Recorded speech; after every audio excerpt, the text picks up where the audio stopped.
నంద్యాల జిల్లా శ్రీశైలం టోల్గేట్ దగ్గర భారీగా మద్యం మాంసం పట్టుబడింది. దాంతో అలర్ట్ అయిన సిఎస్ఓ సిబ్బంది ముమ్మరంగా తనిఖీలు చేపట్టారు. ఈ సోదాల్లో 200 కేజీల మాంసాహారం స్వాధీనం చేసుకున్నారు. స్థానికులు చికెన్ మటన్ను శ్రీశైల క్షేత్ర పరిధిలోకి తీసుకొస్తుండగా సెక్యూరిటీ సిబ్బంది పట్టుకున్నారు. అయితే మాంసాన్ని తీసుకొస్తున్న బైకులను పోలీస్ స్టేషన్కు తరలించారు. శ్రీశైలంలో మద్యం మాంసం నిషేధ నిబంధనలకు విరుద్ధంగా వ్యవహరించిన వారిని సిఎస్ఓ సిబ్బంది పట్టుకున్నారు.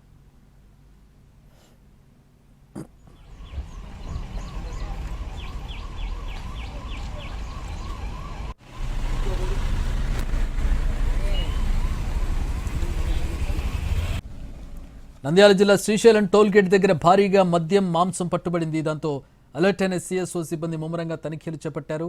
ఈ సోదాల్లో 200 కేజీల మాంసాహారం స్వాధీనం చేసుకున్నారు.